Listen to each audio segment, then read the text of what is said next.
الذي لا إله إلا هو الرحمن الرحيم الملك القدوس السلام المؤمن المهيمن العزيز الجبار المتكبر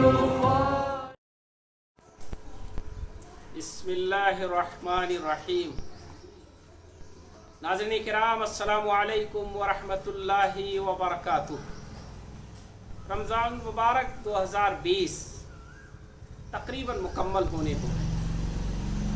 آئیے ہم ایک بات پر غور کریں کہ رسول اللہ صلی اللہ علیہ وسلم اور آپ کے ساتھیوں کا رمضان مبارک گزرنے کے بعد ان کی کیفیت کیا ہوتی ہے۔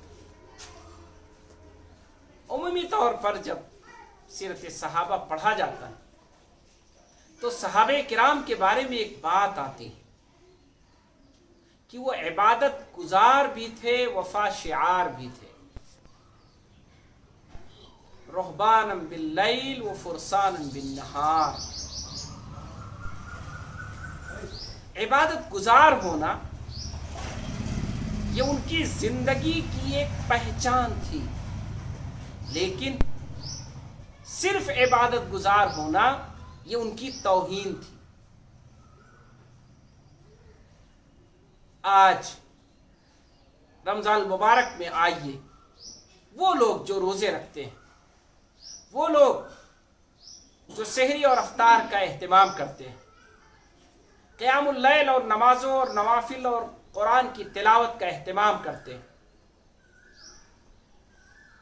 ان کی زندگی میں وفا شعاری آنی چاہیے۔ ہماری اور آپ کی زندگی میں عبادت کے ساتھ ساتھ ہماری زندگی کے دو اور خانے بھی تربیت پانے چاہیے، پاکیزہ ہو جانے چاہیے۔ انسانی زندگی 3 خانوں میں منقسم ہے۔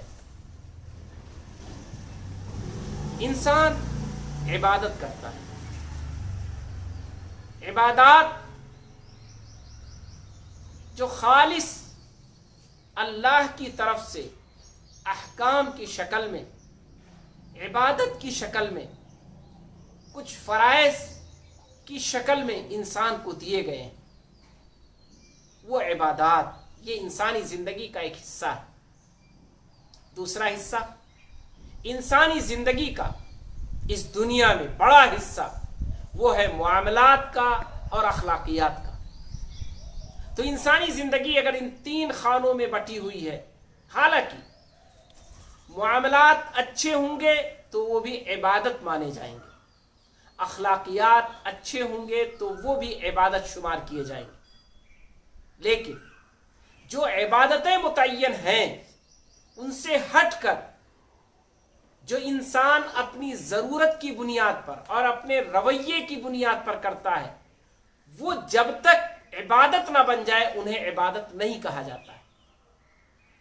اسی لیے میں نے کوشش کی ہے کہ آپ کے سامنے 2 لفظ استعمال کریں کہ عبادت گزار بھی بنیے، وفا شعار بھی بنیے۔ عبادت میں بھی پختہ بنیے اور وفاداری میں بھی پختہ بنیے۔ اس رمضان سے عبادت بھی اچھی کر لیجئے اور اپنی وفا کی تقدیر کو بھی بہتر بنا لیجئے۔ وفا کیا ہے؟ وفاداری کیا ہے؟ اپنے معاملات کو اچھے کر لینا، اپنے معاملات میں خدا کو یاد رکھنا، اپنے معاملات میں رسول اللہ صلی اللہ علیہ وسلم کی شریعت کا پاس و لحاظ کرنا، اپنے معاملات میں انسانوں کی انسانیت کو یاد رکھنا، یہ آپ کی وفا شعاری ہے۔